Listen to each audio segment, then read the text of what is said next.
Welcome to the HR on the Offensive podcast, brought to you by Lace Partners.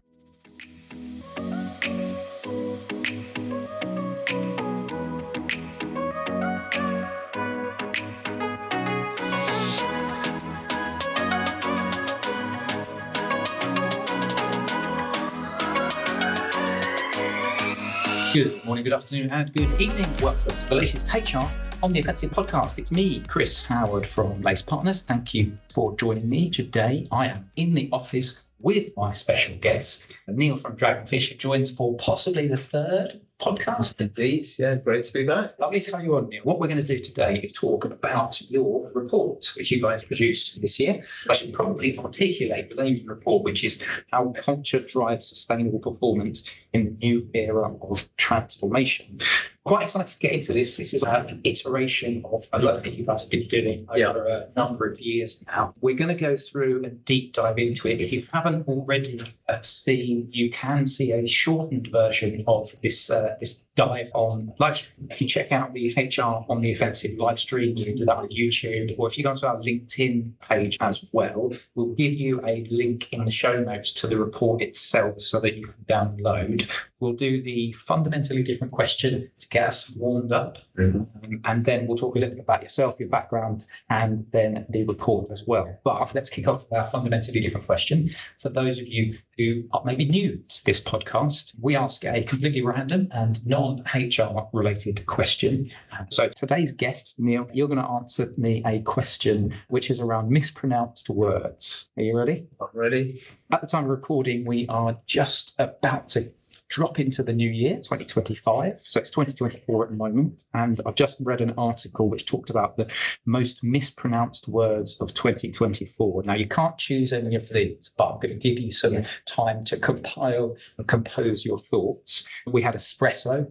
Some people often call that espresso, which my wife rolls her eyes every single time she hears it. We had Frigi, the Paralympic mascot. We also had snooze, and Frigi is spelled P-H-R-I-G-E, and snooze is spelled S-N-U-S. That is a smokeless tobacco from Sweden.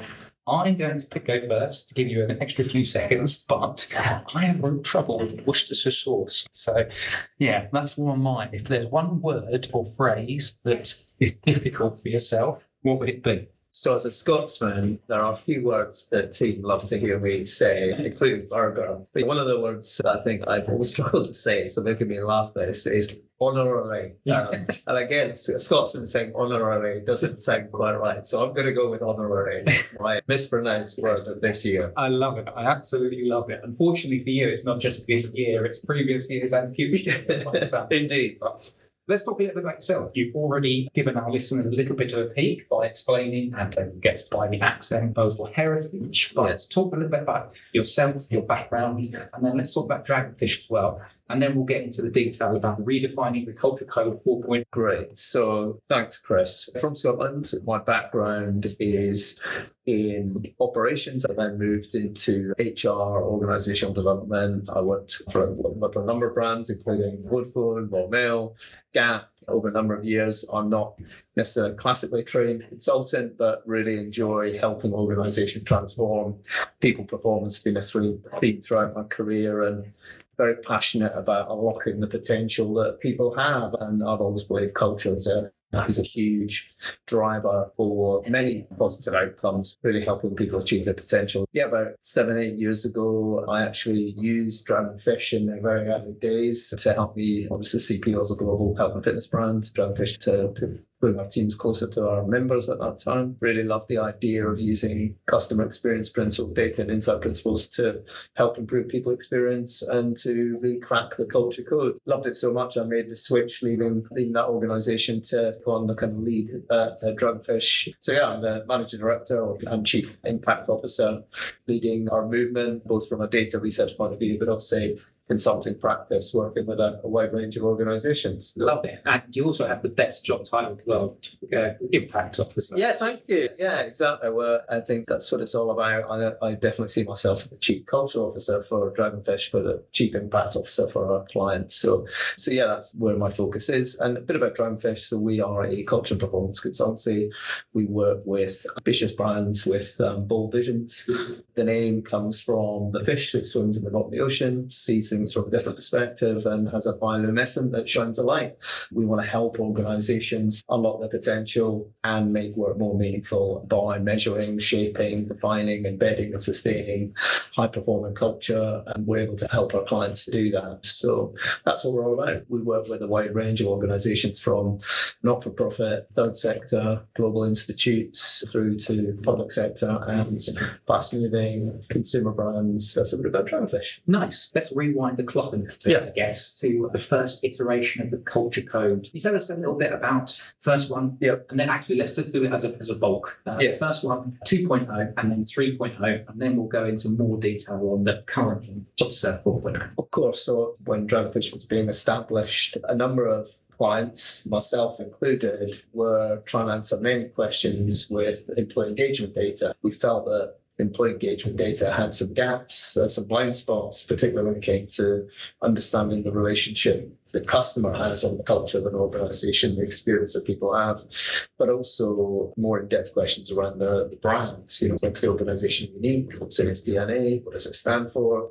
What differentiates it? But also the strategy, the goals of the organization. Employee engagement surveys were very focused on the experience. We wanted to understand what high-performing cultures have in common. Looking at some of those blind spots, we created a bespoke survey built on all the employee engagement research and correlated the attributes with confidence around performance outcomes and looked at what the top 200% had in common. So the first Cracking the Culture Code study identified that high-performing organizations have 4 things in common. Good news, job satisfaction did matter. There was some solid foundation around employee engagement. Employee commitment, so people were actually committed to staying with the organization. That was a common trait. But actually what differentiated the average or the low and the high-performing organizations was alignment to the brands. People weren't really aligned to the vision, the purpose, values, behaviors, the strategy, and goals. And then the biggest differentiating average and high performance was the customer, actually. So organizations that were built around the customer, connected to the customer in everything they do, were highest performing. That study confirmed that employee engagement matters, but there are other critical areas for organizations to focus on to really build sustainable high performing cultures. Our clients and the people who share that research with us, it's very interesting. Can you tell us more about the brand alignment? At the time, purpose was a big focus on the science, kind of why focus on purpose was becoming more popular for people and organizations. And we wanted to understand, was it vision, was it purpose, or was it values and behaviors that had the highest correlation with performance? So the second study actually identified that vision still trumped purpose when it came to correlating high performance. Purpose was on the rise in terms of its correlation and importance. And values and behaviors at that time, this is pre-pandemic, had very little correlation to performance, which proved the point that many values posters are on the wall, but they're not lived and embedded in an organization. But when we look at all those 3 things together, vision, purpose, values, working together as a system, that's when high performance does happen. So don't give up on values, behaviors. They're important, but they have to be really well connected. So that's the second study. The third study was about customer alignment, that biggest driver of high performance. And there was 3 things kind of came out of that study, Chris. The first one was organizations that are designed to understand the customer's needs. Customer-centric is the top driver. The second one is they're great at sharing insights, so everybody has the information they need to know they're doing a good job. And the third one's actually about empathy. So the organization has a culture of empathy. It listens, it understands customers' needs, people needs, and they act on it accordingly. So no huge surprise, but it's great to have the data to back it up. Absolutely. So that's the background on those 3 studies. Love it. Absolutely love it. I think it's really, really interesting and important because we talked about this at Lace, the link between customer experience and employee experience. Yes. And the value that brings. We've written a number of pieces on it, but as you say, you've done quite a level of robust research here. I think it's over 6,000 people surveyed. So over 6,000 organizations across 27 different sectors. We originally worked with Columbia University, their research group, so the academics could validate some of the outputs and support us from a point of independence. Since then, we've extended the research to work with a number of industry regulators, so including the FRC, the Financial Reporting Council, and the Consumer Council for Water as well. So I've commissioned us to do research on culture, and that's helped both validate our data, but also provide new data sets as well. So a number of parties have been involved in that work. Yeah, and so let's evolve on to the 4.0 piece, just to remind people that's how culture drives sustainable performance in a new era of transformation. And you guys talked about culture and alignment performance. So can we outline that? It's very interesting, sort of a pyramid visual that you've got there. Outline those three key areas, and obviously alignment sitting at the centre. The key finding from our report continues to be that alignment matters. And organisations that are more culturally aligned outperform. So in fact, 182% difference between organisations that have low alignment and high alignment in terms of performance. It really does matter. So the model we've developed to help organisations really take a look at this is a people, brand, customer model. So the research has also proven that you need strength and consistency across all three parts. Many organisations will focus on employee engagement as their key area of focus, and other teams are maybe focusing on customer centricity, customer culture, customer behaviours. There might be another team working on strategy, goals, and the brand. Could be another team again. And I think what a model tries to show is when you understand and manage the links between your people, your brand, and your customers, and understand using key drivers analysis, which are the drivers for your organisation that are most correlating to the outcomes you want, that's where you've got the key to driving sustainable growth. The watch out for people teams are probably that has the engagement survey got some blind spots. And also we're also seeing a number of execs across different areas looking for new data points around what is driving better outcomes for their organisation. So I hope the model helps. People, brand, customer. It's a nice simple pyramid. It's got the top drivers in there, things to consider, and it's about strength and consistency that matters. And you talked about different teams perhaps focusing on different areas. I guess there's a real danger of becoming similar of a model like this. Makes it simple for everyone to understand we all play a part in this. And our team at Dragonfish have been built around the different teams that come together when culture change really happens. So people, brand, customer are reflected in our team. Those teams to collaborate on the outcomes that are looking for culture, because even the best people in culture teams in the world can't do it on their own, right? They have to do it with the organisation and create the environment for success. So yeah, we hope this model is helpful. Okay, brilliant. You talk in the report about culture signatures. Yeah. And there are 6 culture signatures. And again, what we did when we did the live stream is we really touched on those in almost the set. So I'd like to drill down a little bit more into each of them, if that's all right. Let's kick off with the first one, which is vision, purpose, values. So yeah, well-defined, aligned, embedded vision, purpose, values comes out as one of our top signatures of high performance. Interestingly, when we look at the difference between mid and high-performing organisations, vision stands out as being one of the top factors for high performance. So much effort has gone into purpose, but I think organisations are still missing a trick with really connecting people to the destination. When we talk about vision, we mean where does the organisation want to get to? What's its destination? What does it want to become? And it has to be measurable. The purpose is why you exist, the problems you solve for the world, and what gets us out of bed. But vision gives you that sense of growth and ambition that unlocks a lot of potential in individuals, teams, and organisations. So that's the first one. Really interesting. What I'd like to get your thoughts on is this idea of the role that leaders play as well. I think that's fundamentally important, isn't it? That leaders are helping to communicate and articulate that vision so that the rest of the business or their direct reports can start to really drive that and feel it and be aligned to that and feel passionate about it as well. Because I'm sure research shows organisations who have this level of everybody understands and knows about vision and believes in it and buys into it is fundamentally important. So, but ultimately, I guess the question is, talk to me about the role that leaders play. We've always said the same at Dragonfish, that leaders set the tone, whilst managers shape the experience. People have heard me use that phrase many times. We think that's still true today. The leader's role is to set the right tone when it comes to culture, particularly around clarity of vision, purpose, goals. The data is now saying that what people are looking for in the organisation is really clear plans, well thought through, a vision that is tangible, a vision that is broken down into a coherent strategy that they can contribute to.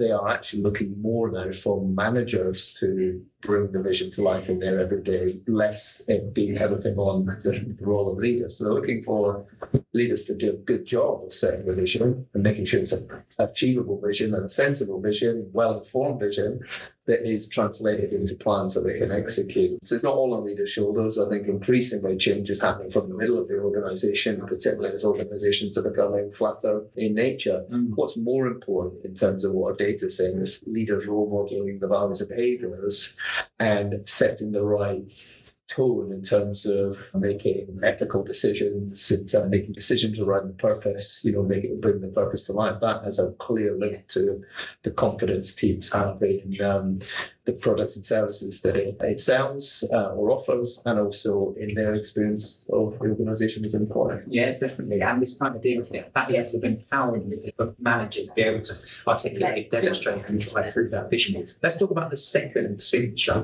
which is customer centricity. One interesting one is kind of putting the customers at the heart of it. So that sounds like a very stage in businesses, but what's your view around how businesses foster a level of cultural alignment that ensures this isn't just like, let's put it on the website? Well, the research has basically confirmed that the 20 plus year focus on customer experience has worked.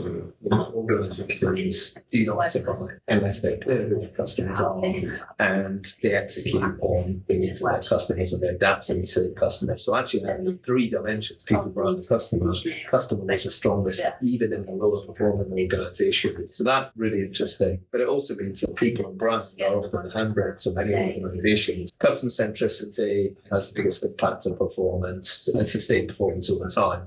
What's interesting was many organizations are designed around the customer, but they might be missing the customer connection, which is the next thing. So designed around one thing, but ensuring everybody in the organization feels a connection is a massive driver of high-performing culture. And purpose gets us out of everyone doing a good job for a customer, whether it's an internal customer, a frontline, direct user of a service. That is what gives us satisfaction in work. Fixing lots of other things that are experience of great, but these are the basics of creating the conditions for high performance. There are some businesses that do that quite well. I quite like the way that organisations, like, I don't want to name drop, I'm going to name drop in a way, like the way that Waitrose or John Lewis talks about and how they're all almost partners together. It delivers an element of this idea of we're connected. The reason we are here is because of the end goal, which is the support and help customers. Yeah, it's clear vision, brand, purpose, values as a system. It's aligned, embedded,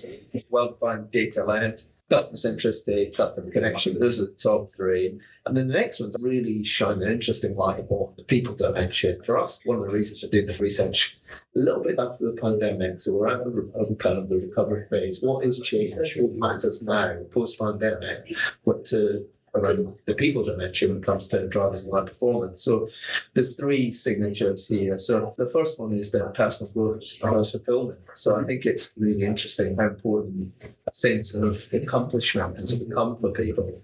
One stat for you, Chris. Personal accomplishment drives employee advocacy. 88% of employees who work with a feeling of personal accomplishment. People are nearly two and a half plus times more likely to recommend their employer as a good customer if they're getting any upgrade for that. The things that drive accomplishment are actually role clarity and goals, and then get out of the way, let people do their thing. That's what drives accomplishment. So it's interesting for people teams to think about where are we on those basic conditions that allow people to thrive versus some of the other factors that rely on the employee experience. That's something that we hope to hear. Can I ask you a quick question? We've been doing a campaign at the moment, right? And it's all around this idea of what you need to have within an organisation is a drive towards looking at the way in which you're structured, focusing on skills of the individual. What bucket of skills do we need as an organisation to get us to the next level, as opposed to the traditional model, which is you have a control, you have finance, so it's this idea of putting skills, what are the skills to do with your job? Yeah. So can I just get your thoughts around how this element of personal growth can be beneficial to businesses as well? Yeah. If you are investing in some growth of your people, they're naturally going to pick up such a skill which will ultimately benefit that as your business to work toward achieve relying on your productivity. Yeah, and that's been one of the big changes post-pandemic is that personal growth has become critical for performance. What people are looking for, I think if I have a gap creep in, and organisations are adapting so fast, like adoption of AI, transformation to different business models, looking at the sustainability agenda for the future and sustainability, it's endless. So I think prioritizing skills is critical to unlock collaborative collaboration across people, not solve problems today. Tomorrow's problems need to be solved, by unlocking ideas today. So skills critical. We totally agree with that. I think the worrying thing that we see from our research is still only 40% of the voice from the research that will be carried out. If you really want to unlock skills, you have to be help ensure people are super clear about their goals. And it also amazes me how much time and effort goes into objective setting, goal setting, and then people get on with the job again. And it's a process. And that, I think getting that right is also key to unlocking that skill and organisation. It's also kind of links, this is a good segue into meaningful work and impact. Yeah. Because if I have goals that I know are going to deliver, those goals are linked to not just my personal growth, but the goals of the business, then it impacts me and it feels like what I'm doing is more meaningful. Right? So we talk a little bit about that. So I think we've seen that when meaningful work is about where people feel that the organisation is doing great things, serving customers well, and acting with integrity. That's come through. People want to see where they can have an impact, be empowered as well. Goals matter, skills support matters, tools to do the job matter.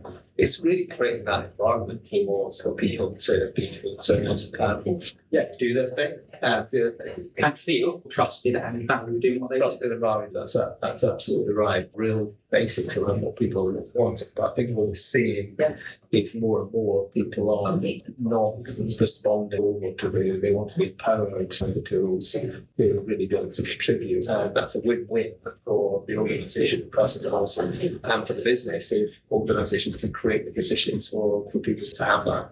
Cool. And so we've got a minute or two left. Final thoughts, I guess, when you package all of this up, what's the output? What's the measurement of success for organisations? What's the next steps, really? We hope there's loads of data in the white paper, so we hope there's something useful for people to look at there.